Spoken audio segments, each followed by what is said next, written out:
Welcome to Calming the Chaos podcast, where we help you find peace in a chaotic world. I'm your host, Tracy Canella, licensed mental health counselor. Calming the Chaos provides self-help resources for people in crisis. It's not a substitute for counseling or psychotherapy. Thanks for tuning in. And now, let the chaos begin.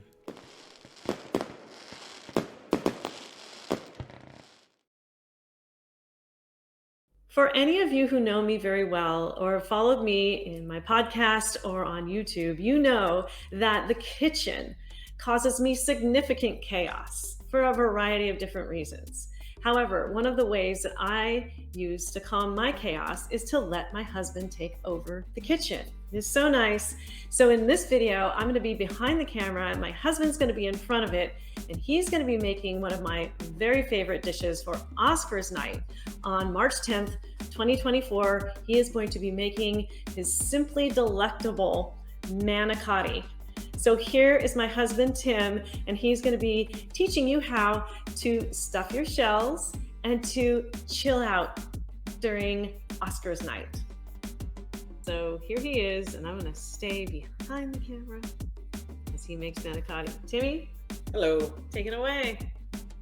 So we have everything that we need all spread out where you can't see it, but we can.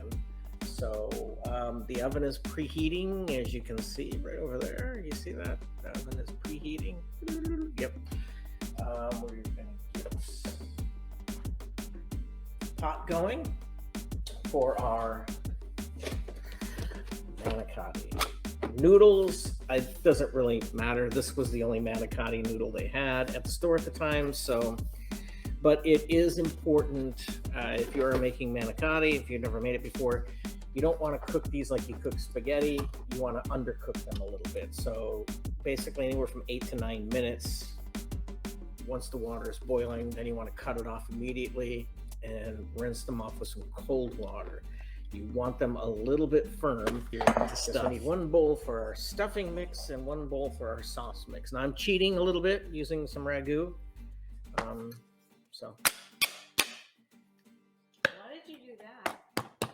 Stirs it up a little bit. Oh, okay. Basically, I just like the sound it makes.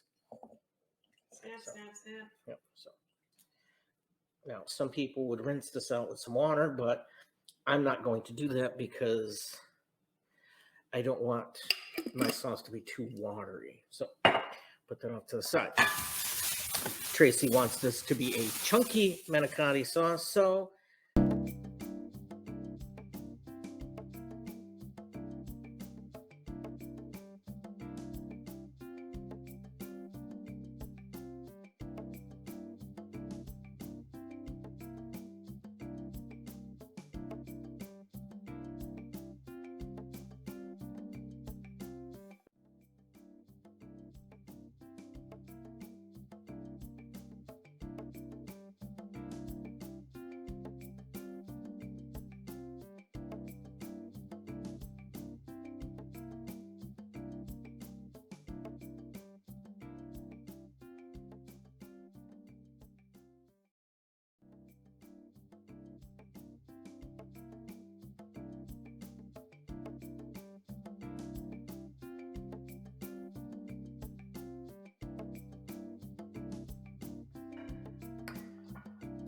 So as far as the sauce goes, it's pretty much done. I always like to add extra spices and stuff.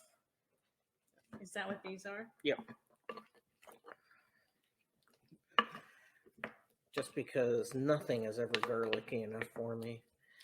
And it is sort of a jar, but I'm saving some time by using a jar. So we're going to put some extra pepper in there. You know, I don't measure. I just go by looks and feel. It's like if I feel like if that's enough pepper, that's enough pepper.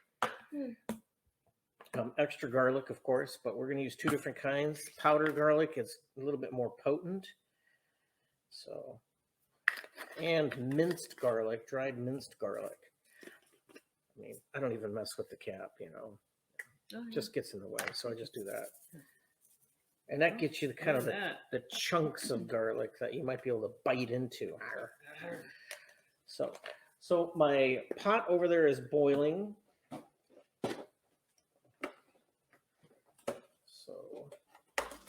And our oven is preheated exactly to 400 degrees. Do you want to add the parsley and rosemary? That can wait because we want to get the noodles going. Take one at a time. It says 240. I always like to drop them in like this myself, 1 by 1 or 2 by 2. I don't want to dump them in there. And when I buy my noodles, when I go to my checkout stand, I always make sure the noodles are the last thing on the conveyor belt because I want that to be the last thing put into my grocery bag because I don't want broken noodles. What did we not see there? We didn't see any broken noodles. No broken noodles. Because a broken noodle, nobody wants a broken noodle. Absolutely not. So, back to the sauce. So, at 249, the noodles will be done. No need to actually watch over them or check them or anything like that. So this is just some Italian seasoning. It's got a little bit of everything. We'll use some of that. And a little extra rosemary.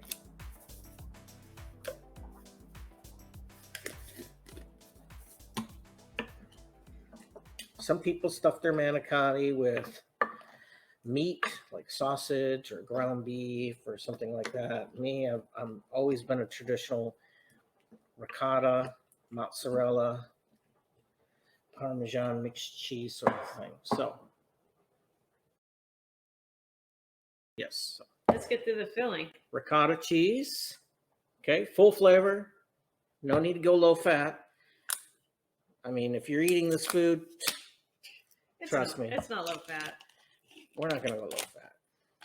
All right, so this should pop out just like that. There you go. Now, if you are redneck, you can have a redneck Tupperware. Put that in our little disposal bag. So there we have is a mound o' cheese. Yes. So 1 egg. That helps to bind everything together. We have a straight up mozzarella, which I will put a handful of in. I want to save the rest to put over the top.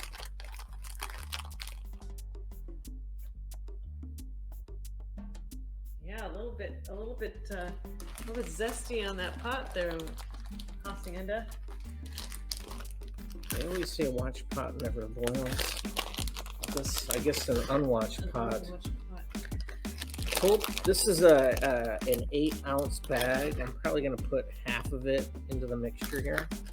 But I'm also going to use this gourmet cheese blend here.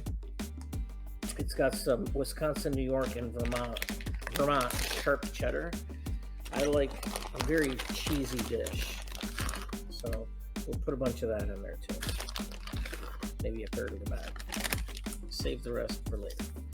Spices, yes, this is where our parsley will come in because we're not really looking for the flavor of the parsley as much as we want to see the green specks. And more minced garlic. And a little bit more of the garlic powder. All right. And again, the egg is the binder there. And that's pretty much going to be it for that.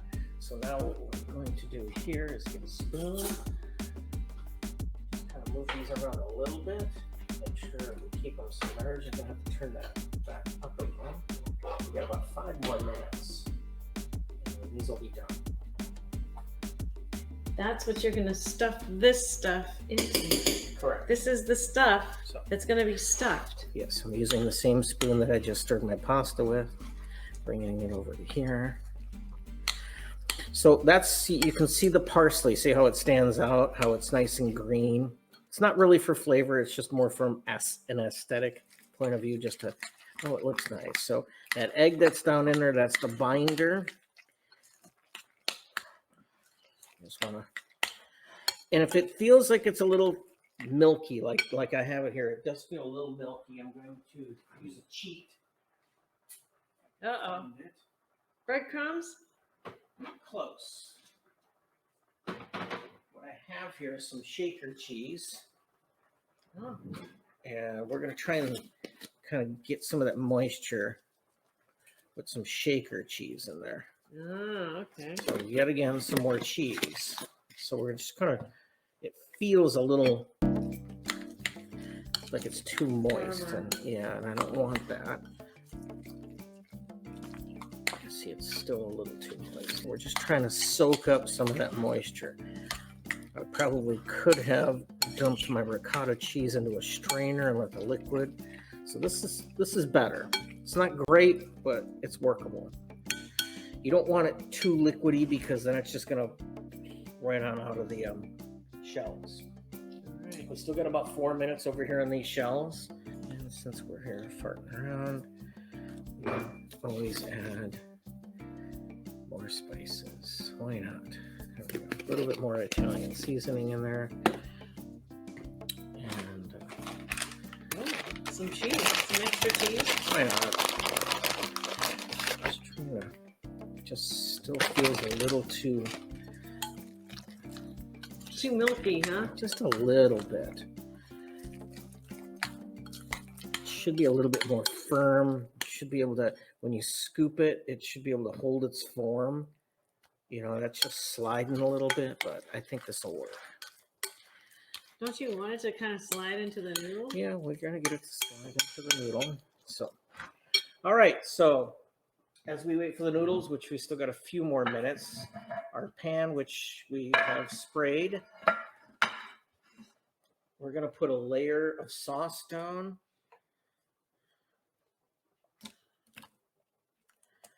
So I just want to make sure we get the bottom all coated. You can see all that lovely zucchini and onions and green peppers. Just want to coat the bottom, leave enough sauce. So you want to use maybe a third to a half of the sauce. Coat the bottom. So we can set that off to the side.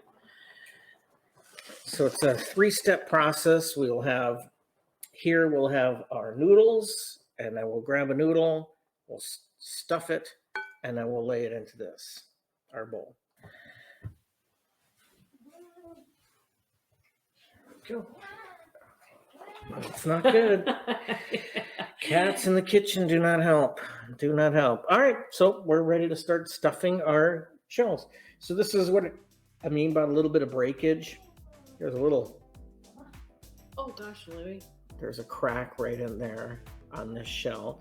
So I just want to be careful. It is still firm, and that's fine. So I just take my hand, I make a little cup like this, and I just start feeding it in there.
I'm going to do something a little bit different this time.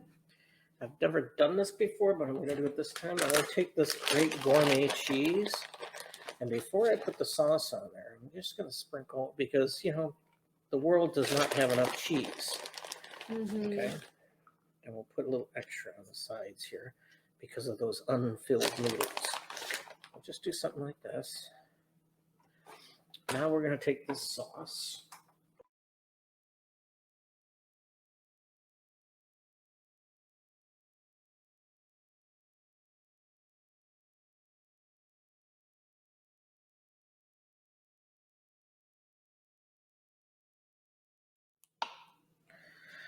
So you get it all covered up like that as best you can.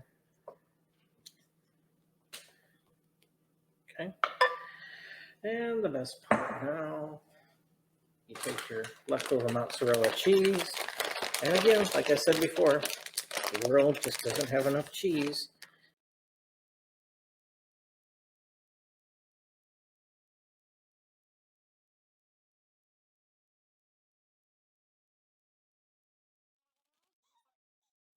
Yeah, looks like a cheese lover's paradise. I know. And then just in case, there wasn't Oh, enough more cheese. cheese, On yeah, there. Parmesan cheese. It's all cheese.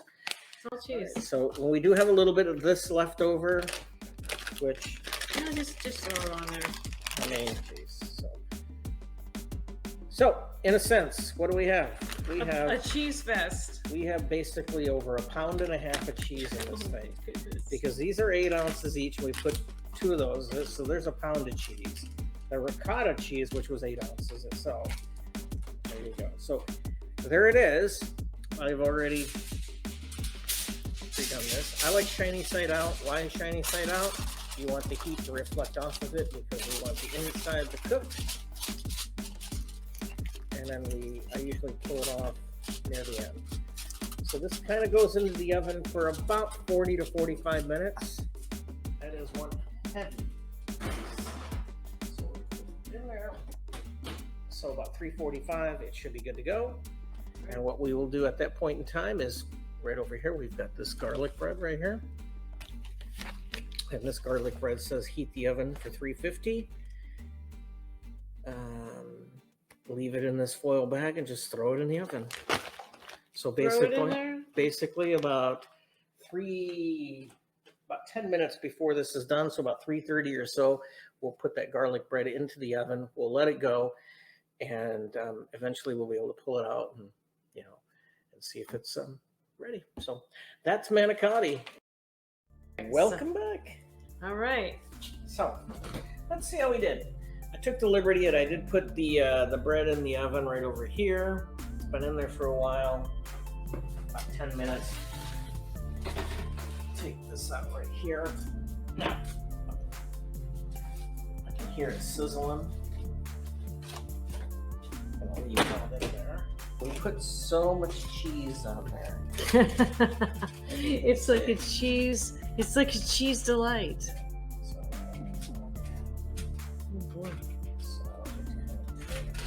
This is why I haven't. That's okay. Those are numbers. So it is nearly done. What do you mean nearly? It's pretty much. It can be eaten right now. It is done. But what I'm going to do is this. Take a look at this bread here. Because we did put in one of these garlic breads. And leave the oven going for now. We're going to let this sit. I'm going to open this up and see what our bread looks like. Look at that. That's very hot. I wouldn't be messing with that right now. Ooh, yeah. But that looks to be about done too. So I'm going to shut this off. I'm going to leave this in here for a minute. And basically we're ready to serve. So just cutting up the bread and serving up the manicotti onto a plate. And that's that. Thanks for listening to Calming the Chaos podcast. If you found this podcast interesting or helpful, please like, subscribe, and share it with your friends. You can also go to www.calmingthechaospodcast.com to listen to all Calming the Chaos podcast episodes. I look forward to sharing my next podcast episode with you. In the meantime, take care. Howl at the moon or something like that.